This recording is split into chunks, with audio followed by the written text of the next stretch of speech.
Dans une période où justement il était en train de tout maîtriser et que lui a parlé justement le premier de gestion émotionnelle, de préparation psychologique, c'est là qu'il a craqué ce soir. Parce que lui a montré beaucoup de nervosité.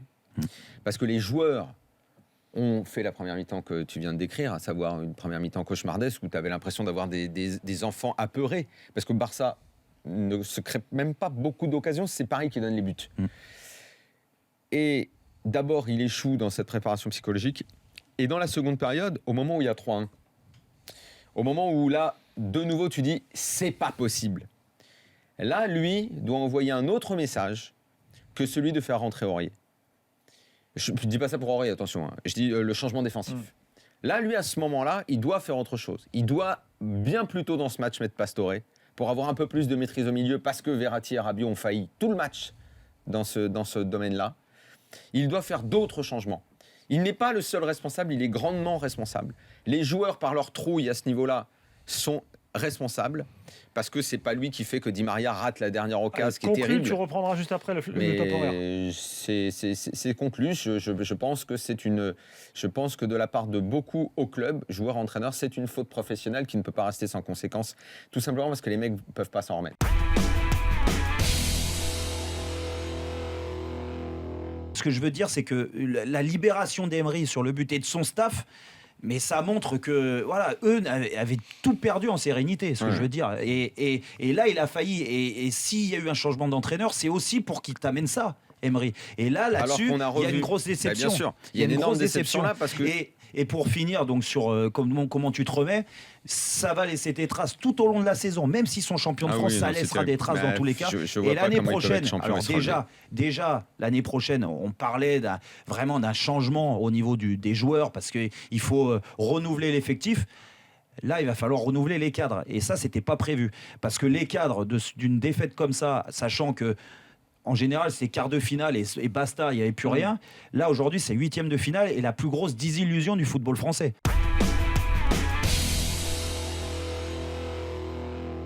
C'est la faute des leaders. Encore une fois, il y a des joueurs dans une équipe, quand on te parle de leader technique... Là, tu veux dire un Thiago Silva, oui, un Verratti, un Draxler. Exactement. Voilà. Est-ce que sur le terrain, Thiago Silva... C'est des leaders techniques. Quand tes leaders techniques sont autant en difficulté qu'ils l'ont été pendant quasiment tout le match, mais surtout sur la première mi-temps, à commencer par Verratti.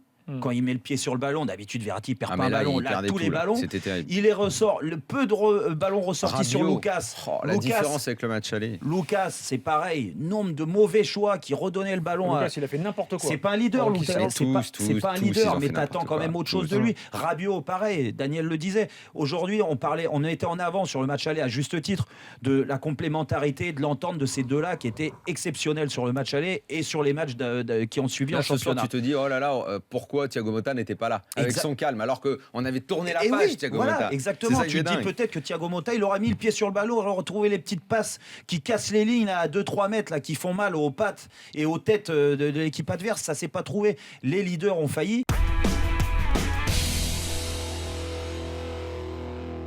Je veux pas croire que Emery, il ait dit à ses joueurs, les gars, on va jouer dans nos 30 mètres. Derrière, j'y crois pas une seconde non plus. On va jouer avec des latéraux resserrés. Et avec Drexler presque comme un cinquième, du moins un latéral gauche en première mi-temps, et de l'autre côté la même chose avec Lucas. Je pense pas qu'il ait dit ça, c'est pas possible. Parce que s'il a dit ça, là oui, là je mets encore plus de responsabilité sur lui.